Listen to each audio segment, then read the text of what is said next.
Buenas tardes, miembros del jurado, amigos presentes, representante de la escuela y estimado director de tesis. El día de hoy voy a sustentar la tesis para optar el grado académico de maestro en arquitectura y sostenibilidad llamada Envolvente Arquitectónica para la mejora del confort térmico en edificios multifamiliares certificados de la ciudad de Piura.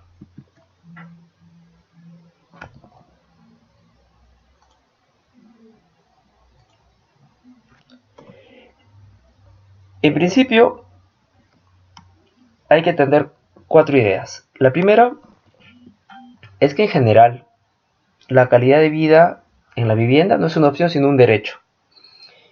Y en un clima extremo como el de Piura, más aún.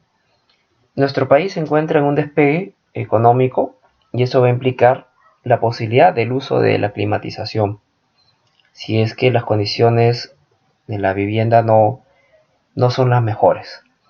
Pero al mismo tiempo, para producir la energía, para lograr la climatización, va a dar como consecuencia la generación de gases de efecto invernadero que provocan el calentamiento global. Un calentamiento global del cual ya estamos sufriendo sus efectos tanto en Perú como en otros lugares de la región. Llámese Honduras, Bangladesh, Venezuela. Y bueno, y es importante considerar de que ese efecto se traduce también en la disminución de los glaciares. Y en el Perú la matriz energética es casi el 50% a partir de las hidroeléctricas. No obstante, si no hay agua, no va a haber forma de que las hidroeléctricas trabajen y por lo tanto que la producción de gases de efecto invernadero aumente por el hecho de también usar más de la matriz energética que es en base al gas o a petróleo.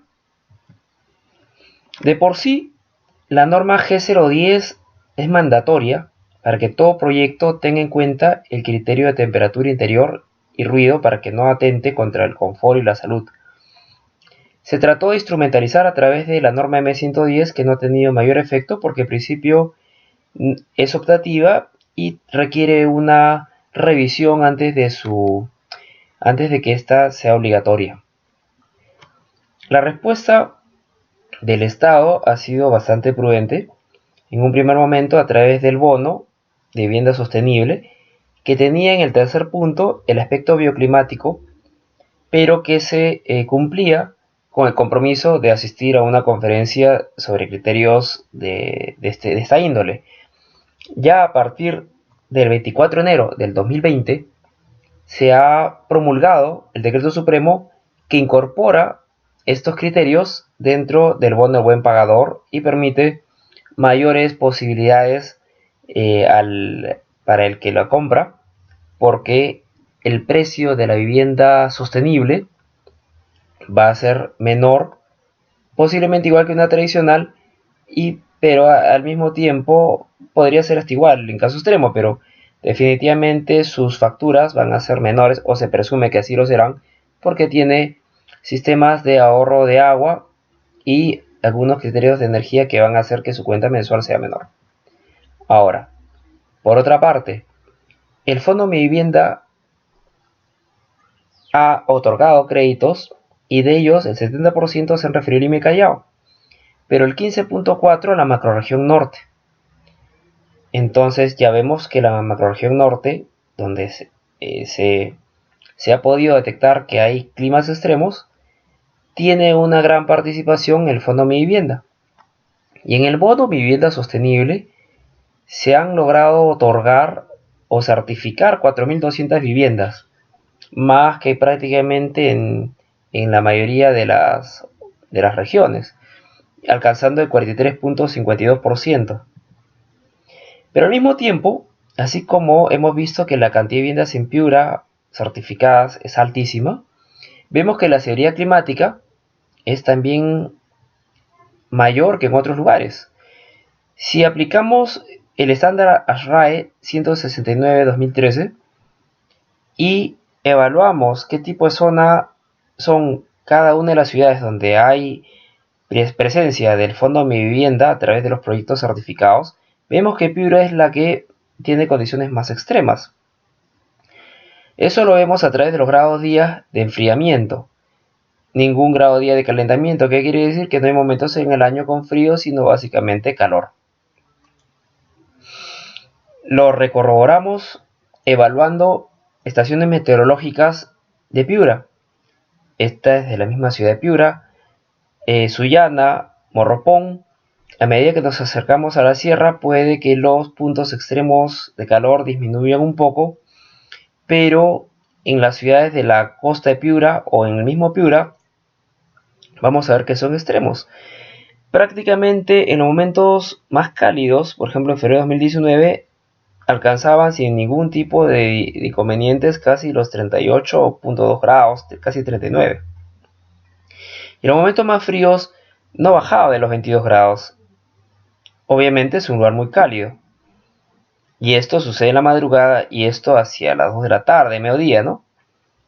Pero en los momentos fríos, no los picos más altos están alrededor de los 32-33 y los más bajos para la ciudad están alrededor de los 16-17 grados. Se corrobora que hasta en los momentos de invierno es un lugar cálido. ¿Cómo instrumentalizamos o correlacionamos estas temperaturas con el confort y con la vivienda?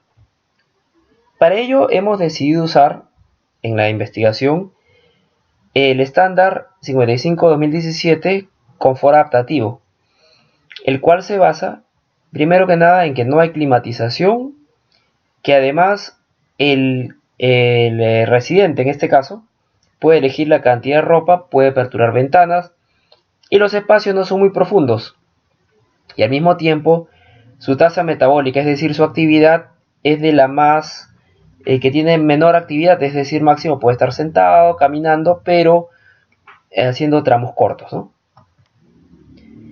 Con toda esa información es que se puede formular adecuadamente el problema y generar las hipótesis. Nuestra hipótesis, la hipótesis de la investigación, es que es posible mejorar el confort térmico a partir de la aplicación de cambios en el envolvente en los edificios multifamiliares certificados. ¿Certificados por quién? Por el Fondo Mi Vivienda, donde en Piura en el lapso entre 2016 y 2019. Las hipótesis específicas no son otra cosa sino el detalle para la hipótesis general. Por ejemplo, ¿qué pasa con el nivel de aislamiento en la pared? ¿Será mejor? Esa es la primera hipótesis. Lo mismo con el techo. ¿El aumento del nivel de aislamiento térmico va a implicar una mejora? ¿Cuánto? Y finalmente, la aplicación de las mejores estrategias, entonces, ¿cuánto de mejora habrá?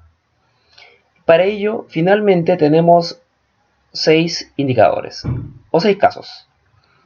Cada caso, los 3 primeros suponen mejora o aumento del aislamiento en el techo, en el muro, el 4 y 5 en la pared, y el 6 la aplicación de las mejores estrategias.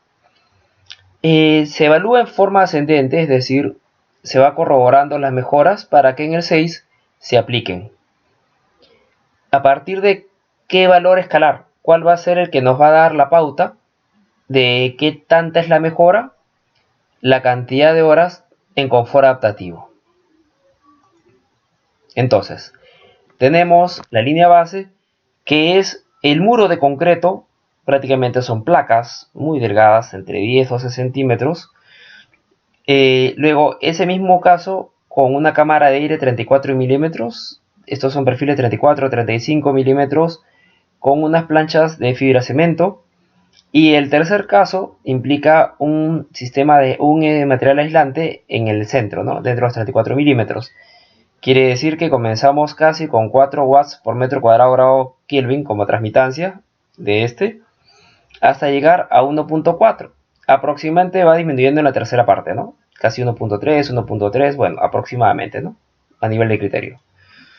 En el caso del techo también aplicamos un elemento aislante, que casi llega o alcanza la mitad. Este material aislante es de 1 pulgada, no implica un mayor cambio como altura. Pero al mismo tiempo, evaluando como costos, hemos visto que se puede llegar a, en un buen material que tiene cierta dureza, casi 26 soles por metro cuadrado. Y en el caso de las paredes no implica un gasto mayor a 40 soles por metro cuadrado. Teniendo en cuenta que las envolventes son pequeñas en estos departamentos, entonces tendríamos que evaluar de que son opciones que no son costosas. Entonces habría que verificar si los costos son adecuados, ¿no?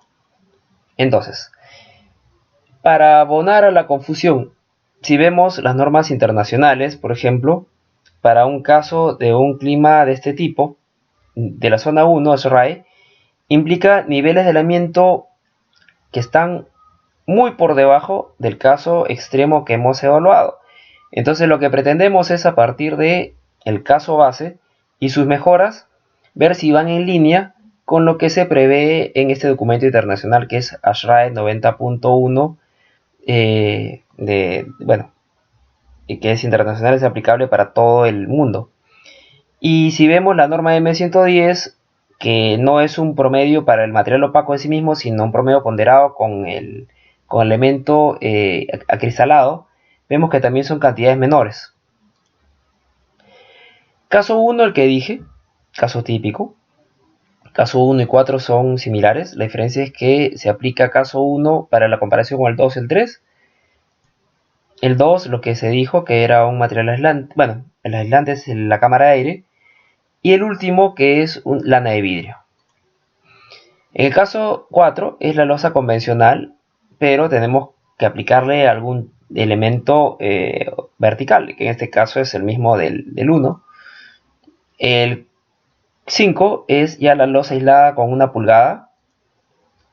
Y bueno, y para aplicar el 6 ya se habían evaluado los 5 primeros y al mismo tiempo se tomó en cuenta las sugerencias que da tanto la clasificación climática de Reiter-Zúñiga como la del arquitecto Martín Visser, quien es mi director de tesis. Bueno, el arquitecto Reiter fue mi director de tesis en el antegrado. Y bueno, y la Junta del Acuerdo de Cartagena, que data de 1980. Finalmente se llega a la conclusión que la mejor estrategia era mantener sin mayor aislamiento, y eso vamos a explicar las razones, los elementos verticales, las ventanas, las típicas, sin cambio alguno, pero sí planificando la posibilidad de tener toldos retráctiles de bajo costo, que hay desde 30 a 40 soles por ventana, y el techo, que tiene este material aislante de 1 pulgada. Finalmente, como estamos viendo las cantidades de las viviendas certificadas, en el caso de los conjuntos residenciales, que es lo que más nos interesa porque es la densificación de la ciudad, que es un criterio sostenible, el Piura, respecto a la macrorregión norte, entendiendo como Libertad, Lambayeque y Piura, el 90% de las viviendas certificadas de conjuntos residenciales se encuentran en Piura. Y de esas 3.377, solamente 60 no hemos podido considerar en la evaluación. Y la evaluación ha tenido dos momentos. Uno donde tomamos todos los indicadores de estas 3.317 viviendas y los consolidamos. Primero a través de indicadores básicos de diseño arquitectónico, como son la distribución, la cantidad de dormitorios y servicios higiénicos, que es un tema base de venta. El nivel, si está en último nivel, obviamente va a estar más asoleada. Consideramos también eso porque va a tener una estrategia distinta a lo de los niveles previos. Al mismo tiempo, si la posición de departamento está en el centro, la base de toda la crujía, porque si está en el borde, eso va a implicar mayor asoleamiento que si está en el centro. En el centro de repente tiene una sola cara asoleada. Y la orientación, que es algo importantísimo, pero al mismo tiempo difícil de considerar a la hora que se tiene que planificar en un terreno la mayor cantidad de viviendas, ¿no? Entonces, definitivamente tiene que haber una respuesta distinta para las viviendas que están orientadas al este o al oeste que para el norte. Los otros indicadores cuantitativos y que se refieren a datos cuantitativos continuos son la área techada, en realidad las áreas. En segundo caso, el área de envolvente vertical que recibe radiación y viento. En tercer punto, aquella que es solo viento. Y la 4 es área vano. Hay un último grupo de indicadores que no son menos importantes, sino que son la correlación entre indicadores base, el factor de forma y relación vano-piso. El factor de forma refiere a la eficiencia del envolvente para tener una cantidad de metros cúbicos. Un factor de forma implica, en otras palabras, el coeficiente entre el volumen en metros cúbicos y el área que lo contiene. Y la relación vano-piso porque es la eficiencia de la cantidad de metros cuadrados de vano respecto al área de piso. Y con eso llegamos al segundo momento metodológico, que es superando el 60% de la casuística, generar módulos, o mejor dicho, un conjunto, un solo edificio multifamiliar que tenga más del 60% de los indicadores. Y ahí es como simulamos en el programa Energy Plus las condiciones. Y ahí vemos lo que estoy explicando. Por ejemplo, el departamento más asoleado va a ser este, que es de borde y al mismo tiempo está en nivel superior. Y el menos asoleado es el que está previo, en el nivel previo, y es central. Entonces obviamente tiene menos efecto el exterior y este más efecto el exterior. Estos dos niveles van a ser idénticos a este. La diferencia en la realidad va a ser obviamente el contexto para saber si le hacen sombra los edificios. Pero vamos a asumir el caso donde no hay sombras exteriores porque si no distorsiona la evaluación. Y bueno, y el primero que prácticamente es similar a estos. Porque la transmisión térmica por el piso, si asumimos de que por evaluaciones que se han tomado en la investigación, de que el piso está casi al nivel medio de la temperatura del año, entonces no hay una pérdida de calor a través del piso como si pudiera haber en lugares altos de la sierra. Y siguiendo la evaluación, vemos las áreas que corresponden a los indicadores, igual áreas en fachada. Y finalmente planteando con las distintas orientaciones, ¿no? La ideal que es norte-sur y la más perniciosa que es este-oeste. Finalmente, lo que vemos es que la cantidad de horas anuales fuera de la zona de confort adaptativo para el último nivel es tal que no necesariamente por haber utilizado algún nivel de aislamiento ha sido mejor. Quizás en el caso del norte sí seguía una cierta correlación, pero en las otras orientaciones no se ha evidenciado. Es más, el aislamiento en las paredes por el lado interior ha sido pernicioso. Y más aún, las estrategias de control solar, más losa aislada y color, sin aislamiento en las paredes, ha sido mucho mejor. En el nivel previo, obviamente se tiene condiciones menos desfavorables que en el otro nivel. Por eso es que mientras el otro llegaba a 6.000 horas en disconfort, este no supera 1.800 hasta los casos extremos, porque no está cercano a la losa. No obstante, igual tenemos que las mejores estrategias planteadas prescindiendo del aislamiento o cualquier tipo de aislamiento en la pared han sido mejores que aquellas que han tomado en cuenta aislamiento en la pared. Sobre ese detalle vamos a explicarlo más adelante.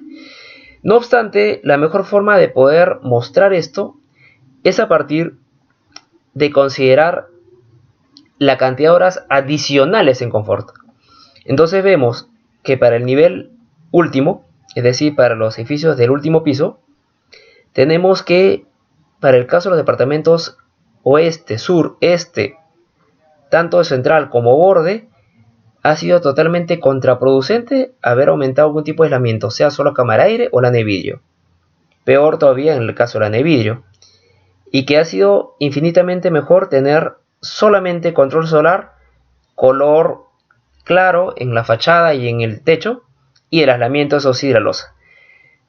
El control solar ha sido más efectivo para el caso este-oeste, porque obviamente la incidencia es bastante mayor, menos en el sur y el norte, pero no obstante sí ha habido una mejora de ese tipo, ¿no? Entonces, en los niveles previos, de la misma manera. Solamente que el caso de los departamentos oeste, sur y este, la mejora es pequeña, pero también depende un poco de la ubicación, por lo tanto no se puede ser contundente en la respuesta. No obstante, habría que ver ya la significancia estadística. Para ello, hemos utilizado la prueba T para muestras correlacionadas, basándonos en que estamos haciendo una evaluación descriptiva comparativa entre dos muestras, una como línea base y otra aplicándole una serie de cambios. Para que se pueda aplicar este tipo de prueba, primero se requiere evaluar la normalidad. No pretendo leer todos los datos, pero sí les puedo resumir que se ha tomado en cuenta a través del software R para estadística, que es open source, todos los casos para ver si es que la muestra era normal. Si la muestra no es normal, la prueba T no se puede aplicar. Se verificó que así fue. Y finalmente se evaluó la significancia estadística, corroborando de alguna manera con la secuencia lógica de lo positivo, que es el aplicar aislamiento o algún tipo de estrategia. En el caso, voy a comenzar con el nivel previo, según la prueba T-Student, y se ve que es contundente que sí hay significancia por aplicar control solar en las ventanas, es decir, toldo y color, tanto para el nivel previo como para el último nivel, donde se aumenta además el aislamiento en losa. La sola losa aislada sí generaba una mejora significativa, no tanto como aquella que ya implicaba control solar y color. Color, obviamente, en el sentido vertical y horizontal, o sea, paredes y techo. En el caso del aumento de aislamiento, por más que sea solamente con cámara de aire, no fue significativo en ningún caso para el nivel previo, o al menos dentro del esquema estadístico no se pudo ser concluyente en ello. No obstante, para el último nivel, para el piso previo a la azotea, sí se logró ver de que casi hay muchas diferencias significativas, pero lamentablemente son diferencias significativas de desmejora. Entonces, solamente se vislumbraba unas mejoras en los departamentos que estaban orientados al norte. Dentro de las conclusiones generales podemos ver que no en todos los casos se necesita aumentar el aislamiento. Habría que evaluar y corroborar aplicando las mejores estrategias. Y correlacionando con las hipótesis específicas, es que también tenemos conclusiones específicas.